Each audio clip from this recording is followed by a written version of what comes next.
बहुत स्वागत है आपका हमारा समाचार में और मैं हूं आपके साथ दिव्या शेखावत। देखिए, पॉडकास्ट विद दिव्या शेखावत में हमेशा मैं किसी न किसी खास शख्सियत को लेकर आती हूं और उनसे ढेर सारी बातें करते हैं, उनके जीवन के बारे में जानते हैं, ना जाने क्या क्या क्या हम जो है हमारे कार्यक्रम में बातें करते हैं। आज भी जो है मेरे खास कार्यक्रम में खास मेहमान है, लेकिन आज उनके साथ राजनीतिक कोई बात नहीं करूंगी मैं, क्योंकि राजनीति की जो बातें होती हैं वो आप वैसे भी सुनते ही रहते हैं, उनके सोशल मीडिया पे सुन लेते हैं, उनके जो है उनसे खुद से सुन लेते हैं। तो आज कोई राजनीति की बात नहीं करूंगी मैं। आज मैं बात करूंगी कि वो शख्स कौन है, वो खुद कौन है। तो वो खुद कौन है पहले बता देती हूँ। मेरे साथ जो है विनोद जाखड़ जी हैं, उनका बहुत स्वागत करूंगी मैं इस कार्यक्रम में। एनएसयूआई के प्रदेश अध्यक्ष हैं। विनोद जी कैसे हैं? अब आप कहिए मैं हैंडसम हूँ क्योंकि देखिए पहला तो सवाल यही बनता है कि आप कैसे हैं, तो आप कहिए मैं हैंडसम हूँ। जी बिल्कुल, आपसे सीख रहे हैं मैम। बिल्कुल मैं ठीक हूँ और आज हमारा समाचार का धन्यवाद, आपने हमें हमारी बातचीत रखने का मौका दिया। जी, तो आज विनोद जी, विनोद को जानते हैं आज की एक्चुअली में विनोद कौन है कौन है विनोद? विनोद है। विनोद पे तो बहुत मीम बन रहे हैं। बात है विनोद पे कि विनोद हो गया, तो मैं आपसे जानना चाहती हूँ कि एक्चुअली में विनोद कौन है, कहाँ से आया है? विनोद एक साधारण व्यक्ति है, एक आम छात्र की तरह पढ़ा और राजनीति में संघर्ष किया। छात्र राजनीति से अपना जीवन हमने आरंभ किया है और राजस्थान कॉलेज से हमारी राजनीति की शुरुआत हुई, वहाँ अध्यक्ष बनने का मौका मिला। उसके बाद राजस्थान विश्वविद्यालय में अध्यक्ष बनने का मौका मिला और आज एनएसयूआई राजस्थान, जो कि हमारी कांग्रेस का छात्र संगठन है, बड़ा मजबूत संगठन है, उसका मैं राजस्थान का आज प्रदेश अध्यक्ष हूँ और छात्रों के लिए हम लोग काम कर रहे हैं। ये हमारी छोटी सी कहानी है। मैं भी बताती हूँ एक छोटी सी बात कि मैं विनोद को जानती हूँ तब से जब आपने चुनाव जीता था आरयू का। मैं पहली बार इनसे मिली थी, तो बड़े दुबले पतले से मेरी तरह थे ये भी, तो बड़े यंग अभी भी है और बहुत सिंपल मैं इनको देख रही हूँ। तब भी मैं आपको बहुत सिंपल देखती थी और मैं अगर उस साल की बात करूँ और अब मैं 2026 की बात करूँ तो कुछ चेंज नहीं हुआ है। जी बिल्कुल, एज इट इज मैंने देखा बहुत सिंपल व्यक्ति, ना कोई ऐसा दिखावा। मैं जेन्युइन बात कर रही हूँ, ये ऐसा नहीं कि आप मेरे पुराने जानकार हैं तो मैं ऐसी बातें कर रही हूँ। मैंने इनको देखा, तब भी मैंने देखा था बड़ा ही सिंपल सा लड़का, एक साधारण सी फैमिली से आने वाला लड़का, और आज भी मैं वही देख रही हूँ। मैंने ऐसा कोई दिखावा नहीं देखा विनोद में कि भाई कि आज मैं एनएसयूआई का प्रदेश अध्यक्ष हूँ तो कुछ मैं बदल लूँ या बड़ी गाड़ी में घूमूं। अच्छा एक बात बताओ, जब स्कूल लाइफ में थे आप तो ऐसा नहीं हुआ कि भाई मुझे कि डॉक्टर बनना है, इंजीनियर बनना है, ऐसा कुछ दिमाग में आया होगा? नहीं मैम, बिल्कुल राजनीति बिल्कुल विपरीत। हाँ बिल्कुल, जब शुरुआत में जब थे तो घर में जब कोई पूछता था क्या बनोगे, हाँ। तो उस समय मेरे ताऊजी जो थे वो आरएस ऑफिसर थे, तो जब गांव में जब वो आते थे तो बहुत रुतबा होता था। तो आईएएस तो नहीं समझते थे जब छोटे थे, लेकिन ये बोलते थे कलेक्टर बने, कलेक्टर। हाँ, कलेक्टर बने। तो पहले ऐसा होता है आरएस मतलब कलेक्टर। हाँ, आरएस मतलब कलेक्टर, आईएएस आरएस समझते नहीं थे। हाँ। पर जब छोटे थे तो डॉक्टर और इसमें तो रहा ही नहीं, लेकिन ये था कि कुछ प्रशासनिक लाइन में करनी है जिसमें लोगों के पास जाना, मिलना, सेवा करने का मौका हो, आप लोगों के काम करा पाओ, क्योंकि एक एडमिनिस्ट्रेशन ही और पॉलिटिक्स ही एक ऐसी चीज है जिसके माध्यम से आप बहुत लोगों का भला कर सकते हो, क्योंकि पब्लिक डीलिंग का काम रहता है। तो छोटे थे तो ये जाहिर सी बात है, और लेकिन स्कूल के बाद धारा विपरीत बही और एकदम से राजनीति में आ गए। पिताजी क्या काम करते हैं विनोद, अगर मैं जानना चाहूँ? हाँ, मेरे फादर जो हैं कंस्ट्रक्शन लाइन में जो हैं वो काम करते हैं। हाँ, कुछ छोटे मोटे। उनका भी राजनीति से कोई नहीं, कोई लेना देना नहीं। और माताजी गृहिणी है, उनका दूर दूर तक वास्ता नहीं। दूर। अच्छा, और घर परिवार में कौन है? कोई भी नहीं है। राजनीति के अंदर मैं पहला ही व्यक्ति हूँ जिसको पहला चुनाव अपने घर से ही लड़ना पड़ा। मतलब अपने घर वालों को साबित करना पड़ा कि मैं चुनाव लड़ सकता हूँ, जीत भी सकता हूँ, क्योंकि हम जैसे परिवारों के अंदर ये विश्वास ही नहीं होता है। सबसे बड़ी चीज होती है कि आप एकदम से बोलो कि भाई मुझे तो राजनीति में जाना है, मुझे राजनीति में जाना है, तो घर वाले जो है बहुत बुरी तरीके से आपको समझाएंगे, अच्छी तरीके से नहीं समझाएंगे, बुरी तरीके से। क्या करेगा जाके, हैं? अच्छी पढ़ ले, लिख ले, कुछ बन जा, वही सब चीजें। तो वो सब हमारी शुरुआत वैसे ही रही, लेकिन ठीक है, डेस्टिनी थी और अच्छे काम किए, मेहनत की और ईमानदार रहे। और संगत का बहुत असर होता है, क्योंकि मैं ये मानता हूँ राजनीति में बहुत जल्दी आप अचीवमेंट्स ला सकते हो, लेकिन संगत आपकी खराब हो गई तो मुझे लगता नहीं आप बहुत आगे तक पहुंच सकते हो। तो मेरे साथ ये अच्छा रहा। आपने एक बहुत अच्छी बात बोली कि जब 2018 में मैं यूनिवर्सिटी का अध्यक्ष बना, आज प्रदेश अध्यक्ष बन गया, तो और जब मैं भविष्य में भी कहीं किसी मुकाम पे रहूंगा तो मैं ऐसा ही दिखूंगा आपको। घर परिवार में मतलब कितने भाई बहन हो? मैं सबसे बड़ा हूँ, मेरे से छोटी बहन है और 2 छोटे भाई हैं, 4 बहन भाई हैं। 4 बहन भाई, चारों में ऐसे कभी कंपटीशन होते थे घर, मतलब कि जैसे साथ में बैठते हो, लड़ाई झगड़े होते हो तो कि वो सबके होते हैं। मुझे वो कभी तो- ये वो बनना तो- है, वो मुझे तो वो देखो, बनना है। घर ऐसे बनने वाला तो नहीं था, क्योंकि जब मैं कॉलेज में आ गया तो मेरे छोटे भाई बहन स्कूल में थे। बड़े होते तो जिम्मेदारी बहुत होती है। मैं नहीं जिम्मेदार बड़े तो जिम्मेदार। नहीं। और फिर क्या है, जैसे मैं घर में बड़ा हूँ तो छोटे बहन भाई बड़े ब्रदर के रूप में बड़ा रिस्पेक्ट करते हैं, तो वो थोड़ा सा दूरी रखते हैं। फीलिंग भी फिर बड़े हाँ, वाली हाँ, लेनी वो पड़ती आज कि भी मैं बड़ा मतलब हूँ। ऐसे नहीं होता कि जैसे फादर के सामने रहते हैं वैसे मेरे छोटे बहन भाई मेरे सामने रहते हैं। तो डरते हैं क्या छोटे वाले? डरने नहीं कह सकते, उसको रिस्पेक्ट कह सकते हैं कि वो हर चीज पे सम्मान करते हैं। अच्छा, जब कॉलेज में आए और राजस्थान यूनिवर्सिटी में गए तो वहाँ देखा होगा कि माहौल ही अलग होता है बिल्कुल, राजस्थान देखो यूनिवर्सिटी मैं का। कहता हूँ कि राजनीति में कोई आता है तो पहली चीज कोई अगर बच्चा देखता है तो वो देखता है ग्लैमर। ग्लैमर और फिर ग्लैमर देख के तो ऐसा होता है, अच्छा फलाने का ये लड़का ऐसे कर रहा तो मैं भी क्यों ना करूं। ऐसा हुआ? नहीं, इसमें ये होता है कि यार जब हम आए तो हम किसी के कार्यकर्ता थे, और हर नेता शुरू में किसी ना किसी का कार्यकर्ता होता है, ये सच्चाई है। किसके कार्यकर्ता थे? अब वो छोड़िए, हमारे एक साथी थे जो उस समय राजस्थान कॉलेज के अध्यक्ष थे और वो यूनिवर्सिटी का चुनाव लड़ रहे थे, तो हम उनके प्रचार में आते जाते थे। तो उस समय हम NSY, ABVP छात्र संगठन नहीं समझते थे जब फर्स्ट ईयर में आए। मेरा एडमिशन फॉर्म NSY के कार्यकर्ताओं का जमा कराया हुआ है। अच्छा। तो वो वहाँ से मैं NSY में जुड़ा, और जुड़ने के बाद फिर धीरे धीरे हम जो हमारे साथी थे जिनके साथ हम प्रचार कर रहे थे, उनके साथ साथ देखते थे कि यार ये तो अपन भी कर सकते हैं। हाँ, ये कर रहे हैं तो हम भी कर सकते हैं। हाँ। तो एक साल हम उनके कार्यकर्ता रहे, फिर हम नेता बन गए। व्हाइट शर्ट सिलवाई और अपने विजिटिंग कार्ड छपवाए और बांटने लग गए। अगर मैं व्हाइट शर्ट पहन लूं तो मैं भी नेता बन जाऊंगी? फीलिंग तो ले सकते हो। अच्छा, मतलब व्हाइट शर्ट पहन के आप फील ले सकते हो नेता वाली? देखिए, सब रंग बिरंगे कपड़ों में आते हैं, लेकिन नेता नेताओं एक की ये सफेद होती है कपड़ों कि में भाई रहता है। व्हाइट शर्ट जो है ये एक माइंडसेट है। ऐसा नहीं है कि आजकल देखो ना, हमारे नेता राहुल गांधी जी, सचिन पायलट जी बहुत सारे इवेंट में जो हैं जीन्स शर्ट के अंदर जाते हैं। राहुल जी तो अमूमन टी शर्ट में पहनते हैं। तो ये नई जनरेशन है। लेकिन जब हम कॉलेज में गए तो ये था कि नेता व्हाइट शर्ट पहनते हैं। हाँ। तो व्हाइट शर्ट हमने सिलवा ली। तो ये मैं भी नेता बन जाता मैं भी नेता बन जाऊंगा। तो पहली फीलिंग तो ये है ना कि कभी कपड़े तो व्हाइट पहने। बने फिर नेता? हाँ, नेता तो बने। अब आपके सामने हम नेता मानो ना मानो। जब आपने फील ली तब बने नेता कि फिर मेहनत शुरू। फील आई नेता वाली कोई? नहीं, नेता वाली तो क्या, बस मेहनत कर रहे थे भाई, लोगों से कन्विंस करते थे, बच्चों से बातचीत करते थे, स्टूडेंट के काम करवाते थे। एक तो दूसरों के साथ घूमना, दूसरों के लिए वोट मांगना, और एक खुद के लिए फिर मेहनत करना, कितना चुनौतीपूर्ण रहा? बहुत चुनौतीपूर्ण है। दूर, वो कहते हैं कि भाई राजस्थानी में कहावत है, दूर के डूंगर दूर ही अच्छा लगता है। दूर ही अच्छा लगता है। जब पास में जाओगे पत्थर गिरते हैं। तो उनके साथ जाते थे तो कैसे रह सकते थे, कहीं पे भी कुछ खा सकते थे, बैठ सकते थे। आज भी ऐसी नहीं है कि हम कोई परहेज करते हैं, लेकिन एक थोड़ा सा आदमी अपने आप में बदलाव कर लेता है। तो वो जिंदगी एक अलग होती है कि आप बचपने में होते हो, नेताओं के लिए, अपने नेता के लिए किसी से बुराई नहीं सुनना। हाँ, अगर कोई हमारे नेता के खिलाफ बोल दे तो बस लड़ जाना, भिड़ जाना। तो वो सब चीजें रही। फिर खुद नेता बन गए तो फिर ये चीजें सोची। अच्छा, एक पर्सनल सवाल पूछूंगी। जब चुनाव लड़ा तो इतने पैसे थे कि चुनाव नहीं, पैसे का तो आज भी नहीं है और पहले भी नहीं था। पैसा, देखिए मैडम, मेरा ये मानना है कि अगर आप किसी काम को शिद्दत से करते हो तो फिर कायनात आपको सफल बनाती है। तो मतलब ये कायनात ने आपको बनाया है? बिल्कुल। आपके पास पैसा नहीं था? नहीं था, आज भी नहीं है। आगे की जो है लड़ाई कैसे लड़ेंगे, इससे डिपेंड है कि भविष्य पे। अगर हम ये सोचें कि हमारे पास पैसा नहीं है, देखिए बड़े परिवारों से हम लोग हैं नहीं। अगर बड़े परिवारों में होते तो आज फैमिली बिजनेस संभाल रहे होते, इसमें कोई तो राय नहीं है, या कहीं विदेश में जाके पढ़ाई कर रहे होते। हम छोटे परिवारों से हैं जिनका मुख्य लक्ष्य एक ही है, नौकरी लगना है। चाहे कहीं पे भी लग जाओ, नौकरी लगना है और शादी करनी है समय पे। ये एक हर परिवार का, दोनों काम नहीं हुए। वो दोनों ही काम नहीं हुए।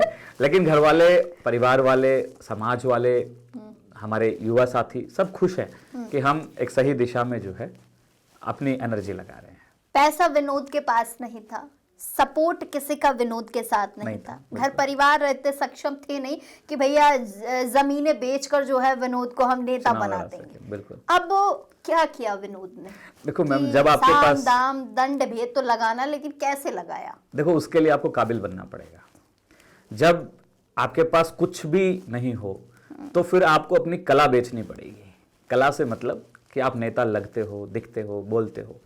तो जैसे एक अच्छे पत्रकार को क्या जरूरत है, वो आजकल एक मोबाइल फोन से भी आप बहुत बड़ी पत्रकारिता कर सकते हो। आपको जरूरी नहीं है कि बड़े बड़े आपके ऑफिस हों या नहीं हो। आज बहुत सारे आप जैसे पत्रकार हैं जो अच्छा बोलते हैं, अच्छा काम करते हैं। तो ये आपका संघर्ष है, पर आपने ये साबित कर दिया कि आप इस चीज के काबिल हो। तो वैसा ही मेरे साथ था कि भाई व्यवस्थाएं तो कुछ है नहीं, तो इसलिए खुद में निखार किया जाए। तो फिर हम मेरा सबसे अच्छा ये था कि मैं जब भी कॉलेज में कोई प्रोटेस्ट करता था या कहीं वोट मांगने जाता था, तो मैं भाषण से शुरुआत करता था। मैं केवल यूं नहीं कि आप मुझे वोट दीजिए, मैं पहले उनको अपने बारे में बताता था, मेरा स्ट्रगल बताता था, मैंने क्या काम किया वो बताता था। तो बच्चे इससे अट्रैक्ट होते थे, स्टूडेंट बहुत अट्रैक्ट होते थे। मैं लाइब्रेरी के मुद्दे पे भी धरने पे बैठा, यूनिवर्सिटी के बहुत सारे मुद्दों को लेके मैं धरने पे बैठा। तो फिर लोगों ने देख लिया कि यार लड़का ठीक है, संघर्षशील है। तो जाति वाति सब बात की बातें हैं, पर जैसे हमारे जैसे परिवार से आने वाला कोई यूनिवर्सिटी का अध्यक्ष बनता है तो और लोगों के लिए दरवाजे खुलते हैं। फिर आम बच्चा भी ये सोचता है कि मैं भी राजस्थान यूनिवर्सिटी कॉलेज का या एनएसयूआई का अध्यक्ष बन सकता हूँ। पिटाई हुई कभी? बहुत पिटाई हुई है। घर पे भी हुई है और यूनिवर्सिटी में बहुत पिटाई हुई है, खूब लट खाए हैं। अभी देखा आपने हमारे साथियों पे कैसे। आज तो विनोद को सब जानते हैं। वो एक दौर था यूनिवर्सिटी का, उस टाइम कितने पिटाई खाई? नहीं, ऐसे कोई लड़ाई हमारी कोई वैसे नहीं होती थी, क्योंकि एक नेता के पास समय नहीं होता है बाकी चीजों में। तो उसके पास तो समय सिर्फ यही होता है, दिमाग में वो सोते जागते खाते पीते एक ही चीज सोचता है कि मुझे कल क्या कुछ नया करना है, कैसे मैं अपने आप को इस राजनीति में जिंदा रखूं।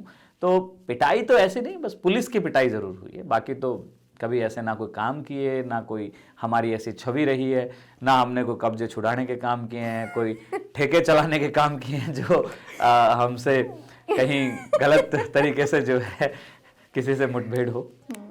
आप बन गए, आप अध्यक्ष बन गए, तब एक नई मतलब लाइफ स्टाइल शुरू हो गई। बिल्कुल। अब विनोद नहीं रहा है, अब आरयू का अध्यक्ष हो चुका है विनोद। कितनी मतलब चेंजेस आए लाइफ में विनोद के पास? आरयू अध्यक्ष बनने के बाद, हाँ देखिए, फिर आप जब अपने आप को साबित कर देते हो, तो मैं चुनाव जीत गया तो जाहिर सी बात है कि जो लोग मेरे खिलाफ थे वो समर्थन में, हाँ यार हमें ये विश्वास नहीं था कि चुनाव जीत जाएगा, ये विश्वास नहीं था, पर जीत गया। फिर वो लोग आपके साथ लग जाते हैं। विरोध तो आपका हर जगह होगा, आप कहीं पे भी जाओ, शुरुआत में आपको जो है डिमोरलाइज किया जाएगा। मैं नहीं, ये हर किसी पे अप्लाई होता है।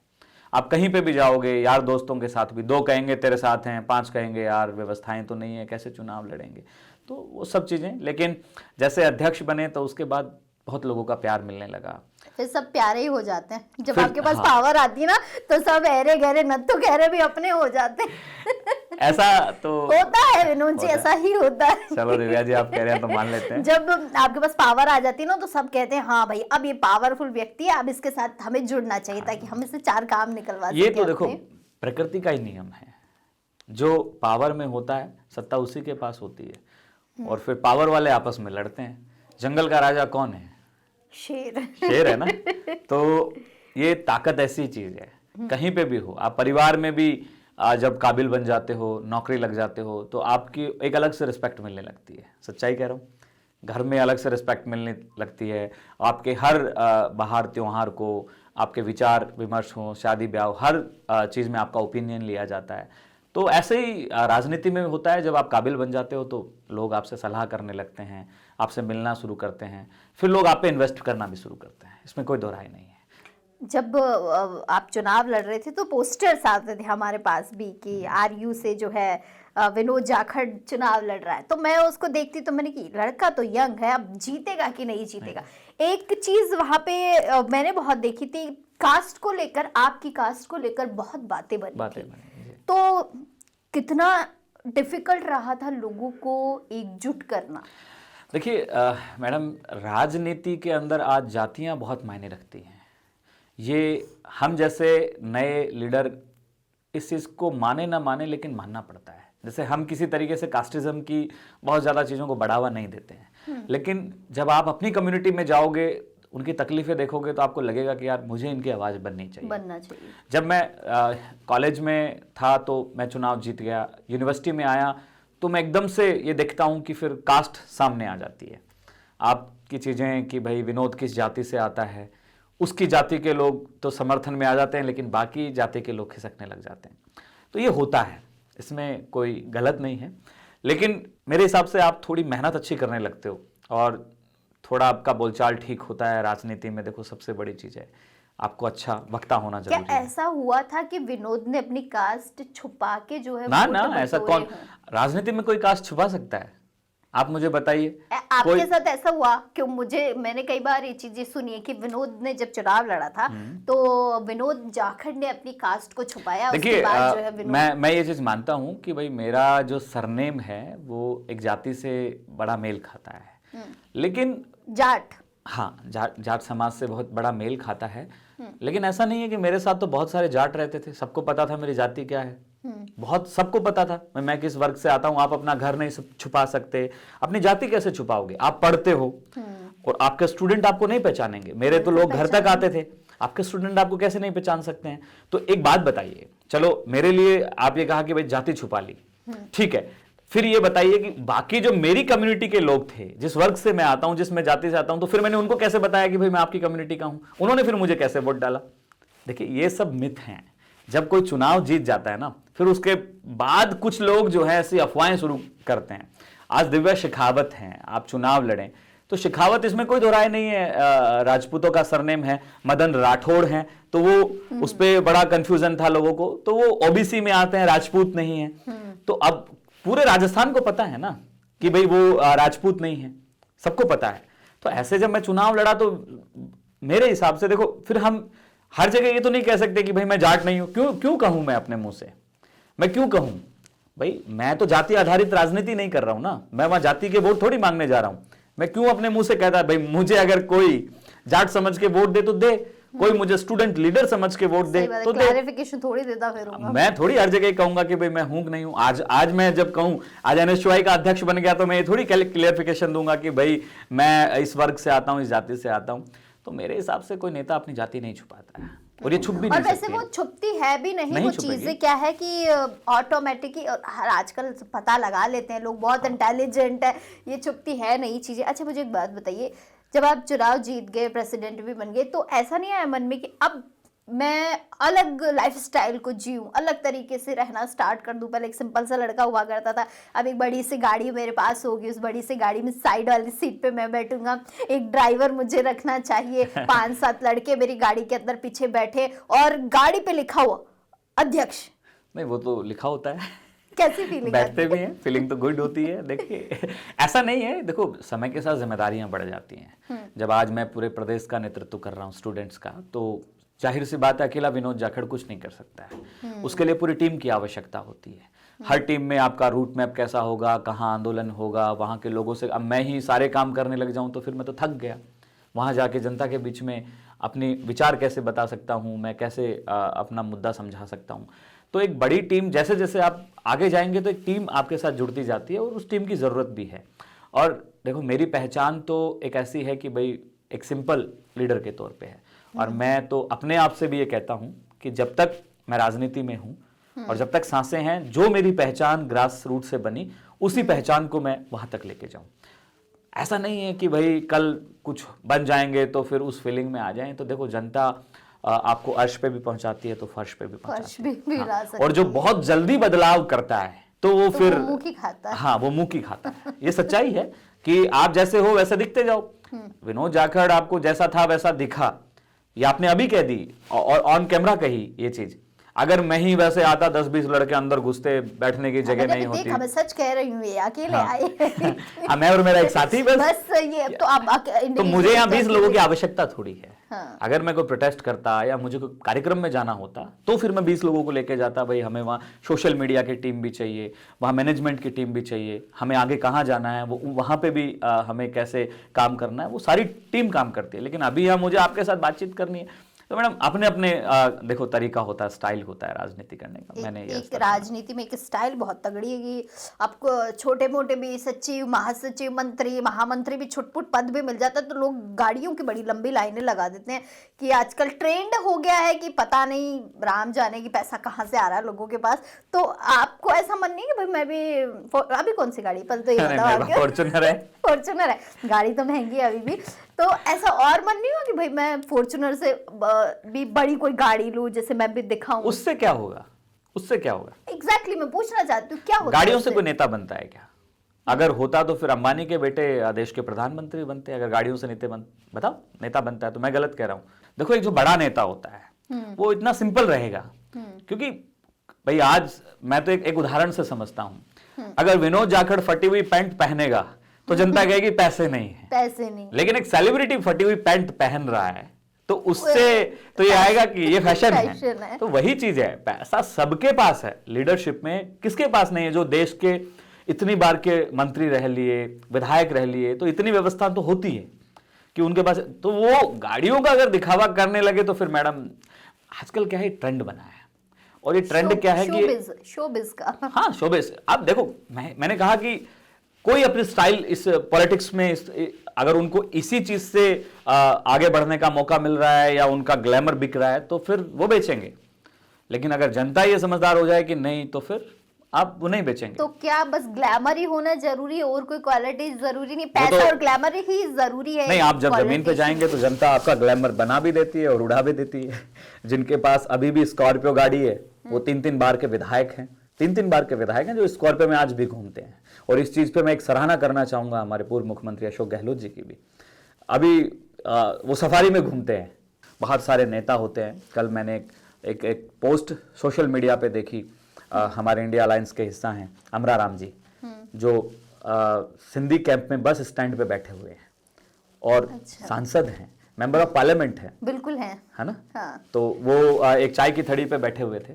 तो अब क्या जनता ने उनका ग्लैमर नहीं बनाया?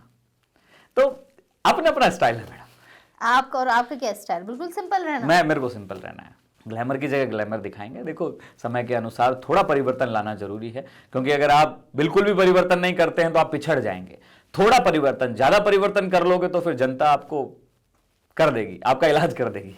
तो विनोद जी एक और सवाल मेरे दिमाग में आ रहा है कि ब्याह की उम्र हो रखी है अभी, तो घर वाले भी कहते होंगे भैया आप तो शादी कर लो, शादी की उम्र हो रखी है। नहीं बिल्कुल, देखो घर वालों को चिंता है और कहते भी हैं, क्योंकि अब हमारे आसपास के जितने भी लोग थे लगभग सबकी शादियां हो चुकी, सबके बच्चे हो चुके हैं। बताओ बड़ी शर्म आती है जब कभी कभी बच्चों के उनके हमारे दोस्तों घर पे चले जाते हैं, कोई अंकल कोई ताऊ जी बोल देते हैं।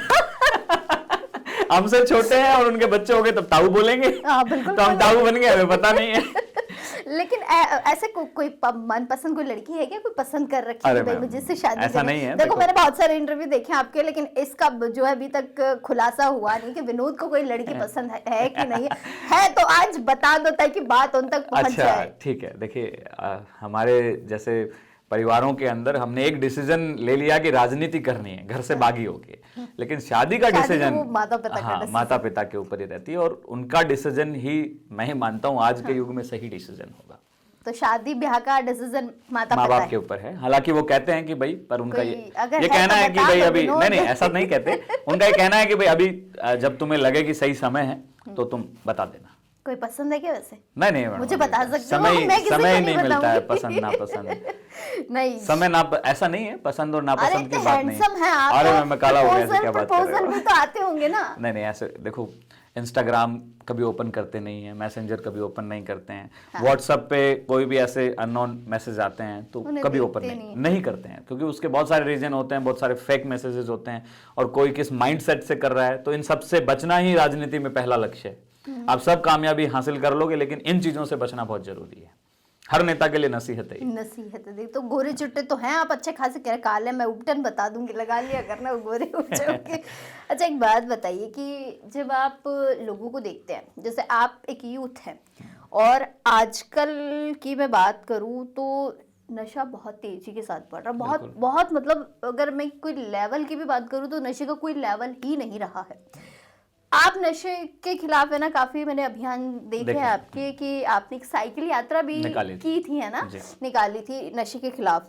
तो क्यों ऐसा लगा कि भाई मुझे जो है नशे के खिलाफ जो अभियान चलाना चाहिए? देखिए, सबसे पहली चीज तो मैम मैं ऑन कैमरा ये कहना चाहूंगा कि मैंने अपने जीवन में किसी भी प्रकार का नशा नहीं किया है, आज तक नहीं किया है। कुछ बीड़ी, गुटखा, पान, किसी तरीके का कुछ नहीं, कुछ भी नहीं, किसी भी तरीके का नहीं है। बीच में कभी कभी प्रोग्रामों में जाते थे तो चाय जरूर पीते थे, अब तो चाय को भी कम करने की कोशिश कर रहे हैं।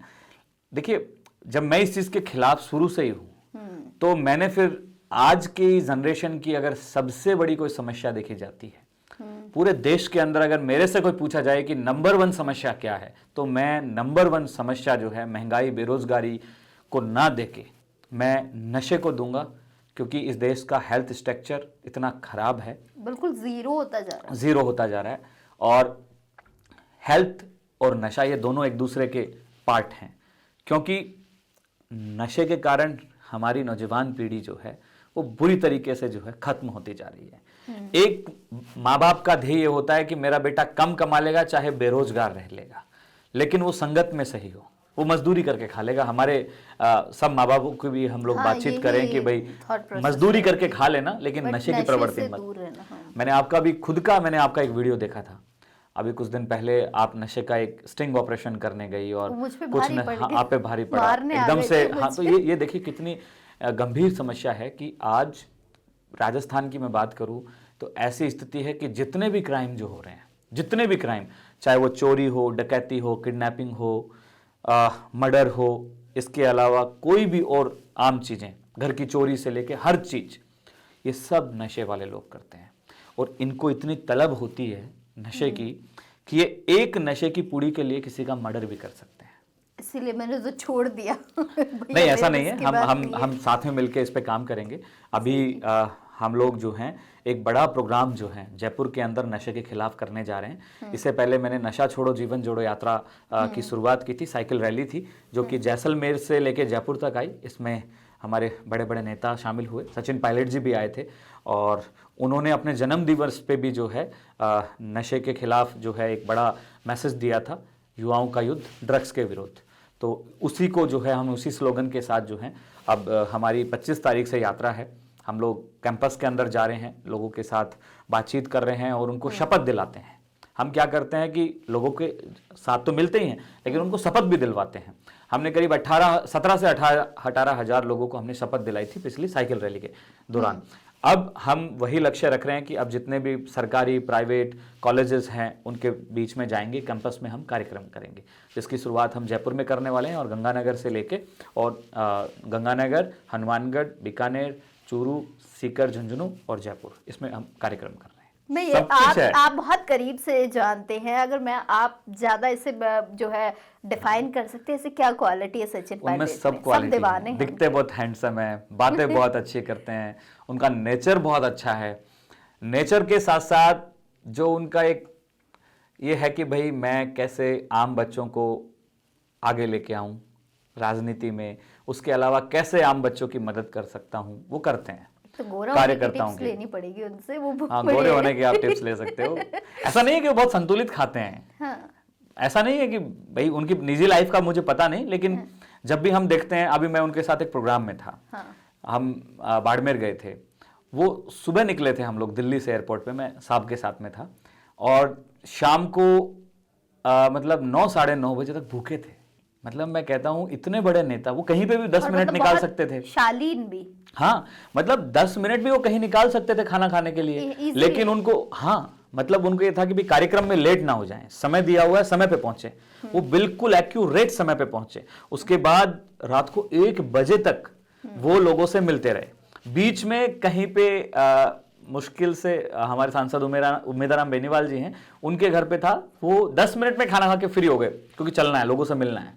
आगे 1 बजे तक मिलते रहे, सुबह 6 बजे रेडी। हमारी आंखें यूं करते करते हम आ रहे हैं, भाग रहे हैं, सर्किट हाउस पहुंच रहे हैं और साहब तो लोगों से मिल रहे हैं। मतलब ये एनर्जी उनकी जो है, ये बात करती है। हाँ, बहुत बहुत, मतलब हम जैसे नए लोगों को ये सीखने की जरूरत है कि इतने बड़े मुकाम पे होने के बाद वो इतने डाउन टू अर्थ हैं और इतने आसानी से लोगों से मिलते हैं, अपने कार्यकर्ताओं का ध्यान रखते हैं, अपने वर्कर्स का ध्यान रखते हैं। तो मैं तो कहूँगा कि उनमें सारी वो क्वालिटी हैं जो एक अच्छे लीडर में होती हैं, इसीलिए उनकी फैन फॉलोइंग है। और उसकी उन साहब की मैंने जो फैन फॉलोइंग देखी वो दिल्ली यूनिवर्सिटी में देखी, इतनी जबरदस्त बच्चों में क्रेज। जैसे एक दिन पहले उन्होंने अनाउंस किया कि भाई मैं कल दिल्ली यूनिवर्सिटी में आऊँगा। मैं चूंकि दिल्ली में काम किया हुआ हूँ, वहाँ प्रभारी रहा हूँ, तो इतने सारे फोन आए कि हमें क्योंकि राजस्थान से हैं और वो देखते हैं कि भाई हम भी उनके आसपास इर्द गिर्द रहते हैं, भैया मुझे पायलट साहब से मिलना है। और केवल लड़के नहीं, लड़कियां भी जो फैन फॉलोइंग है कि भैया मुझे सचिन पायलट जी से मिलना है। और एक अच्छी चीज और, मैं जब साइकिल यात्रा लेके आया तो मैं बीमार हो गया, पायलट साहब मेरे घर मिलने आए मुझसे, तो हमने गली में किसी को नहीं बताया, पूरी गली आ गई। और एक हमारा गली के अंदर कट्टर बीजेपी समर्थक घर है, कट्टर बीजेपी समर्थक जिसको कहते हैं ना, वो भी आंटी जी मेरे घर पे आगे मुझे सचिन पायलट के साथ फोटो लेनी है। तो इनसे चीज साबित होती है कि वो केवल एक पार्टी के संगठन के नेता नहीं है, वो संगठन के और पार्टी के नेता होने के साथ साथ वो सबके फॉलोवर हैं। मतलब बीजेपी का वो हार्डकोर जिसको हम कह सकते हैं ना, कट्टर बीजेपी समर्थक, वो उनका वो घर है। आंटी जी बगल में खड़ी और मेरे कह रही है विनोद पायलट साहब से मेरी फोटो करवाना। हम उनको राजनीति में अपना गुरु ही नहीं, उनको बड़ा भाई भी मानते हैं, और वो हमेशा हमें छोटे भाई की नजर से देखते हैं, और वो हर दुख तकलीफ में आपसे बातचीत करते हैं, एक पॉजिटिविटी मिलती है। हाँ, मतलब मैं ये देखता हूं कि जब मैं बीमार हुआ एकदम से, तो मैं ऐसे रहा कि यार इतनी लंबी यात्रा पर निकाले, और मैं एकदम बीमार हो गया क्योंकि एकदम से बॉडी को रेस्ट मिला, तो वो मोड नहीं था, क्योंकि 18-20 दिन हम रोज 50-55 किलोमीटर साइकिल चल लेते।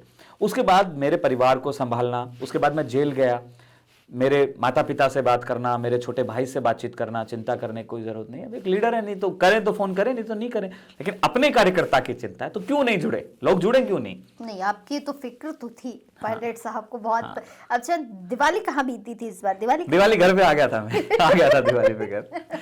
दिवाली पे पता है 2-4 दिन पहले दिवाली के मैं किसी से बात कर रही थी, तो उन्होंने मुझे कहा कि आप आना एक बार विनोद जी के घर पे जाके आना, जाके आओ। मैंने कहा जाके आती हूँ। मैंने कहा क्या जाके आऊंगी, विनोद तो दिवाली पे शायद अंदर ही रहने वाला है, हम अंदर ही मिलके आ जाएंगे। इसमें मैं सचिन पायलट जी को धन्यवाद देता हूँ, उन्होंने सरकार पे बहुत जबरदस्त प्रेशर बनाया। वो जेल में मिलने आए और जितनी ताकत से वो लग सकते थे हम लोगों के लिए लगे, क्योंकि उनको पता था कि भाई ये अलोकतांत्रिक है। भाई बच्चों ने विरोध किया यूनिवर्सिटी के अंदर कि भाई हम शस्त्र पूजन नहीं होने देंगे, क्योंकि कलम किताब की बात होनी चाहिए, और जायज सी बात थी। और 18 दिन जेल में आपने फिट कर दिया। जेल में और किसी नेता को एंट्री मिली थी क्या अंदर?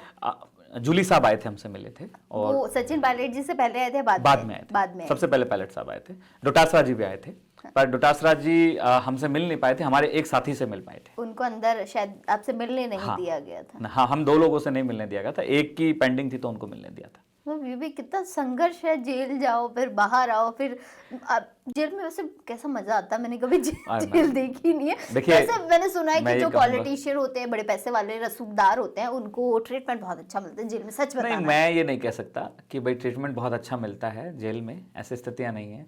मतलब ये है कि अगर आप जेल में होते हो तो जिंदगी और आज़ादी क्या है इसके मायने समझ में आते हैं। ऐसा ही होता है कि जेल में वो सलाखें होती हैं, एक कंबल सा देते हैं, एक मटका सा अंदर रखा रहता है, ग्लास, ऐसा ऐसा होता है। और ऐसी बैरक में आप रहे? हाँ, ऐसे बैरक में हम क्यों, वहाँ बहुत सारे लोग थे, बहुत सारे जो हाई प्रोफाइल लोग थे वो भी थे। कितने दिन रहे?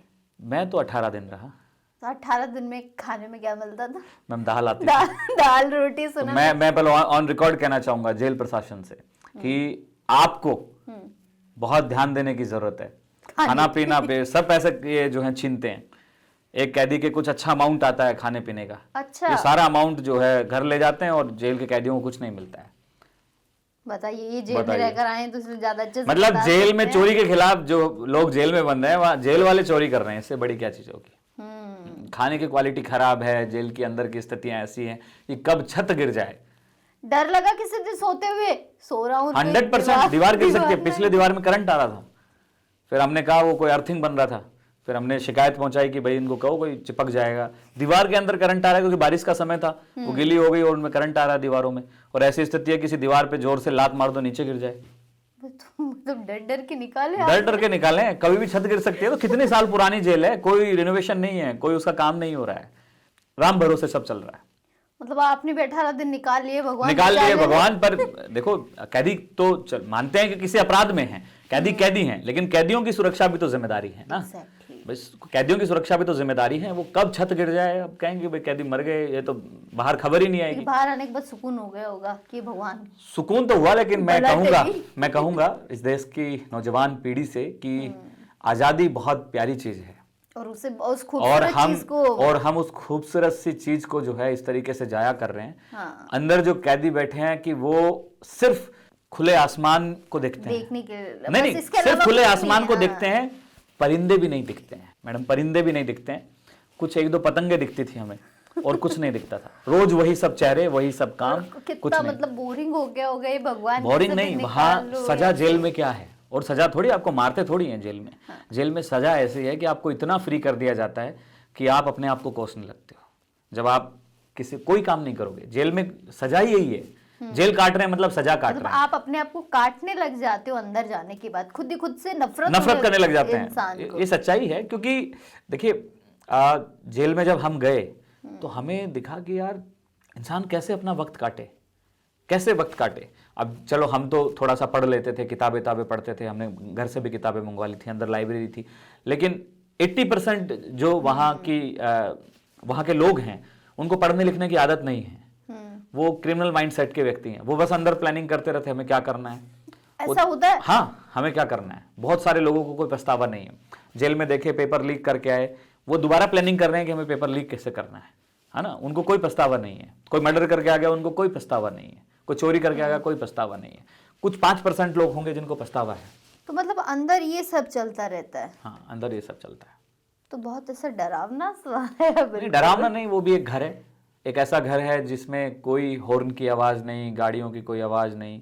आप यूं कह सकते हैं नहीं, लेकिन ये सब सुनने के लिए बहुत मोबाइल नहीं है, मोबाइल चलाना है। मैम, जब हमें 5 मिनट मिलते थे दिन के अपने घर वालों से बात करने के लिए, मतलब 24 घंटे में उस 5 मिनट का बेहतर मतलब ऐसा इंतजार होता था जस्ट बस घर पे बात करें, एक बार बात कर लें अपने घर से। क्या बात है, मम्मी से बात कर लें, भाई से बात कर लें, फादर से बात कर लें, बहन से बात कर लें कि सब ठीक होना। हम फिर उनको झूठी सांत्वना देते थे कि हम ठीक है, अंदर कोई समस्या नहीं है। पर पूरा दिन बस अखबार हम पूरा पढ़ते थे। एक चीज है, जेल के कैदी 2 चीजों में मास्टर होते हैं। एक तो उनको सब खबरों का अनुभव होगा, और एक सब धाराओं का अनुभव होगा, क्योंकि वो वकील बन जाते हैं अंदर बैठे बैठे। और दूसरा अखबार को जो है, क्योंकि न्यूज़पेपर को इतना पढ़ लेते हैं कि एक अखबार को 4 बार पढ़ लेते हैं। कोई टाइम नहीं, हाँ, कुछ काम ही नहीं है। काम ही नहीं होता।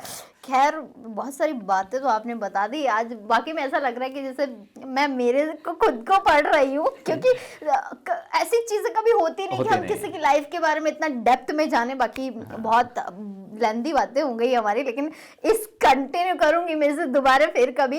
क्या मैसेज देंगे हमारे दर्शकों को, जो यूथ है, जो तैयारी कर रहा है, जो आपके जैसे ही जो कुछ बनना चाहता है, उनको क्या मैसेज देना चाहेंगे? देखिए, मैसेज हम यही कहते हैं कि अगर किसी चीज को आप बहुत शिद्दत से पाने की कोशिश करते हो तो वो मिलती है, सारी कायनात।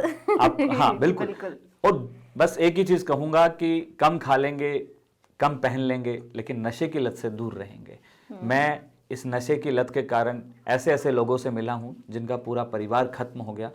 बहुत अच्छे परिवारों के बच्चे जिनके किसी तरीके की घर में कोई कमी नहीं, ना एजुकेशन की कमी, ना पैसे की कोई कमी, ना किसी और चीज की कमी। लेकिन एक बच्चा घर की गलत दिशा में चला गया और नशे की लत में फंस गया। पूरे माँ बाप ने जो है, जिस बच्चे के लिए इतने सारे सपने देखे थे, वही माँ बाप आंखें बंद करके दिल पे पत्थर रख के अपने बेटे के लिए ये दुआ कर रहे हैं कि भगवान इसको उठा ले।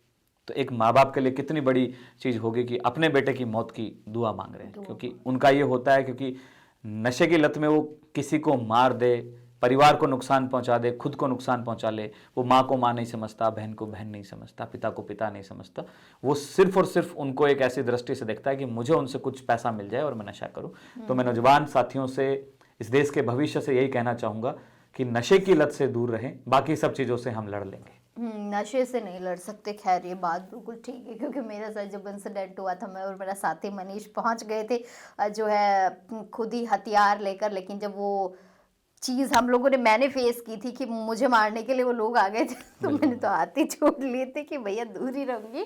खैर ये बहुत अच्छा मैसेज है कि आप सभी लोगों को हम मैं भी यही कहना चाहूँगी कि एज अ अब मुझे एज अ जर्नलिस्ट मान लीजिए या अपनी छोटी बहन बड़ी बहन मान लीजिए कि देखिए नशे से दूर रहना बहुत ज़रूरी है। और जैसा विनोद जी ने कहा कि एक मुहिम चलाएंगे तो बिल्कुल हमारी पूरी टीम जो है आपका साथ बिल्कुल। देगी इसमें। और जहाँ भी ज़रूरत होगी नशे के खिलाफ जो है खड़े रहने के लिए तो ज़रूर हमारी टीम इसके लिए आगे आएगी। और अगर आप लोगों को भी कहीं पता हो ना कि भाई यहाँ नशा खुले में बिक रहा है, लोग नशा कर रहे हैं पूरे राजस्थान में, तो आप लोग जो है हमारे नंबर पर बता सकते हैं, विनोद जी की टीम से कांटेक्ट कर सकते हैं। इस नशे को खत्म करना बहुत ज़रूरी है। मैं भी यंगस्टर्स को देख रही हूँ कि नशे के साथ वो इतना तेज़ी से भाग रहे हैं ना कि पैसे नहीं होते जेब में। छोटे छोटे से 15-16 साल के बच्चों को हम देखते हैं वो इतना नशा कर रहे हैं, पैसा कहाँ से ला रहे हैं घर वालों को नहीं पता, माता पिता को नहीं पता है। तो इस पर देखिए लगाम लगाना बहुत ज़्यादा ही ज़रूरी है। और आप लोगों से भी यही कहूँगी कि